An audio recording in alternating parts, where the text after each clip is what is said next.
fervor after World War II, the movement took off like a bang. This, by the way, was Gary's 90th birthday. There he is over there, and holding his world passport. I'm kind of sneaking in over here. We held this probably many 90th birthdays from around the country. This was in San Francisco. And he passed away last summer. A real, I think 93, I believe. A real warrior for peace, basically. So, oops. So right after World War II, as I said, the movement took off like a bang, with a bang. Some people call it the golden age of the World Federalist movement. There were 5 organizations around the world that had merged into this large group of over 150,000 members. As you saw, prominent people, Albert Einstein and others were involved out promoting it. We had a very large U.S. youth movement. There's a separate book on that. I can point that out to you afterward. And even our own Congress was introducing resolutions to have us join something like this, and at the very least, put nuclear arms under global control rather than where different countries can get them and start a battle. So then, moving ahead, we ran right into the Cold War, only a few years later. Joe McCarthy's, what was it, the Senate Committee on Un-American Activities or whatever. So really not just the World Federalists, but everyone really who had an international bent, who wanted to solve things in a global way, ran the risk of being labeled communist. So our movement and many others were forced underground, and it shrank for many years. So we had that unfortunate thing after starting with a big bang.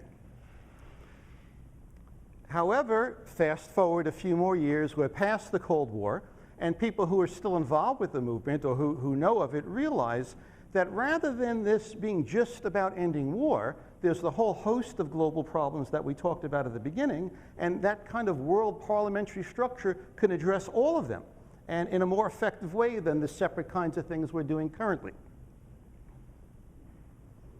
Then along with that, you're probably aware, because I heard a number of you talking about it, there are people who begin to ask, if we're not running the show, who actually is? You know, who is up there?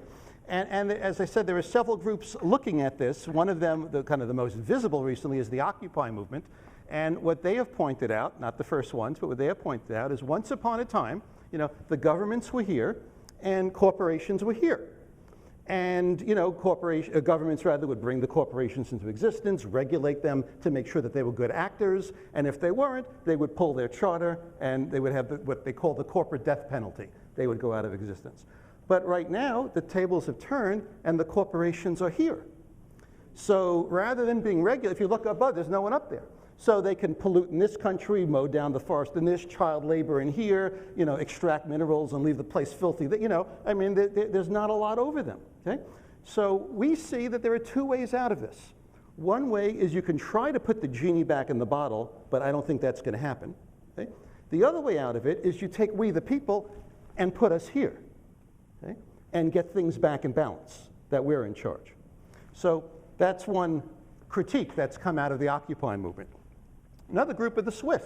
They're good at counting things. The Swiss Federal Institute of Technology did a landmark study of the way wealth is networked throughout the world. And it's published and peer-reviewed, and they found out that 737 firms control 80% of the world's wealth. And among those, 147 firms control 40% of the wealth. And these are folks that are unelected, unaccountable, except to their shareholders, and really, you know, the agenda is the money, essentially, and not telling you things you don't already know. And another, okay, hello? Hey. Another fellow who's been looking at this is a partner of mine at Saybrook University, Mark Pilasuk, who wrote this book, Who Benefits from Global Violence and War? And he's done an analysis beyond just the financial realm, looking at all these kinds of groups, you know, the government contracts, different elite clubs around the world, think tanks, advisory boards, etc. Again, another take at who's really running things as opposed to us. If you want to take a peek at this later, you're welcome to. Okay? So what we would like to do within this movement, essentially, is to replace the new world order that we see forming around the world today with a democratic world order, where again, we the people are running the show. Okay. So, How would this work? Okay? The truth is, nobody knows. It hasn't been tried yet. There are a number of proposals, number of propositions on what, but most likely it will have something like whatever gets built, an executive branch. It'll be a parliamentary system with something like an executive branch, a legislative branch, and a judicial branch. Most proposals have something of that sort. Also, most likely, the world will be divided up into voting regions. This is a proposal from a particular group, the World Constitution and Parliament Association, that came up with these 20 voting regions around the world. And it most likely would have a parliamentary structure. This is another one of the proposals, where you have, you remember the slide I showed you earlier, the people of the world were on the bottom. Okay? And this one, the people of the world are on the top. And they're voting for the different houses or the different sections of parliament. We have the judiciary, the executive branch, et cetera, all the world administration, disarmament and war prevention, population, food and agriculture, water supplies and waterways, health and nutrition, et cetera. So one proposal of what this structure might look like. Okay, how would we get there? Okay. Currently, there are four main, well, depending how you count them, there are about four main paths that have been proposed for how to move to that. Okay. Oops, hello? Okay. The one that most of the people are working with, and I think most of Global Solutions is looking at, is this first one, to transform the UN. I won't go into details. Don talked about some of it, having UN Parliamentary Assembly, going through a UN Charter review to democratize the UN. Okay? But as you may know, there are people who feel the UN is so hopelessly flawed and broken, we have to work outside of it. And those people have proposed three other paths. So there are those who are looking at integrating the regions, and they point to the EU as an example. That if we can get the EU working and then get an African Union, a Pan-American Union, or this union, that union, then it's only one more step to glue them together, to connect them, and have a world federation. So that's another way there. Third way is similar, but not doing it geographically, but doing it by uniting the democracies around the world, starting with that. So it may not be contiguous, but they're in different places. And then as other countries that may be dictatorships or whatever see the benefits of that, they overthrow their dictatorship, they do whatever to have their own regime change and then join in. And the last group is looking at creating an actual world constitution that countries can then sign on to. We're coming down the home stretch. I know this has been a long one, so I just want to point that out. Okay. So the benefits of this, I think they're obvious, but just to run through it again. You have disputes. Instead of taking them to the battlefield, you take them into the courtroom. The EU is a fabulous example of that. We've had 2 world wars there, one of the bloodiest places on the planet. But in the last, recently, they won the Nobel Peace Prize. Why?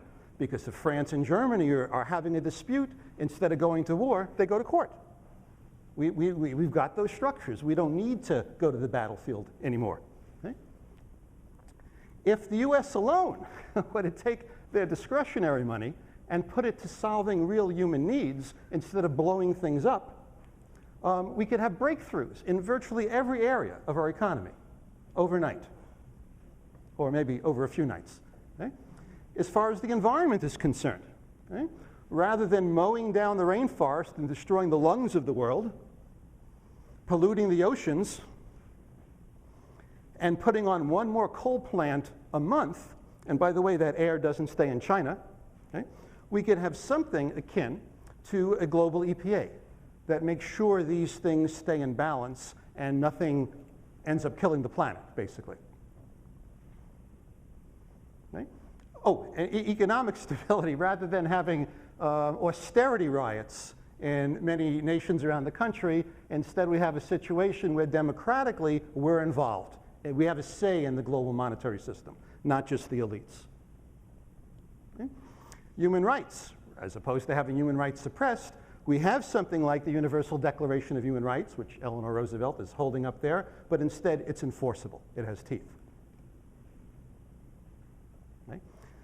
Who's working on this now? Well, if you're in this room, you're among them. In this country, the 2 main organizations nationally are Global Solutions, and up north is the Democratic World Federalists, the organization I'm vice president of. So those are the 2, there are smaller groups, but those are the 2 large ones putting out this message. If we go to our neighbors above us and below us, the Canadians have a very active group. They hosted one of our congresses recently. In South America, the Mexicans are in the lead, and they're having a hard time getting off the ground right now. The real action is happening in Europe. There were so many World Federalists in Europe that the youth organization split off. So there are 40,000 folks who are members of the adult organization and 30,000 of the youth. Very active, doing all kinds of work. It would be unfair to say they're all World Federalists. A number of them are only focusing on Europe, on the EU, but many of them see that as a step to this greater world integration. And then all of these organizations and more are all networked, as Don said, under the umbrella of the World Federalist Movement. And this was our last Congress in Winnipeg. Don and I are operating as bookends in this picture. Don's over there, and I'm at this end. So we're kind of holding the thing together. Okay. And these are the countries that these folks came from. I'd like to end with a quote by Einstein. In my opinion, the only salvation for civilization and the human race lies in the creation of a world government, with security of nations founded upon law. As long as sovereign states continue to have separate armaments and armament secrets, new world wars will be inevitable. Questions?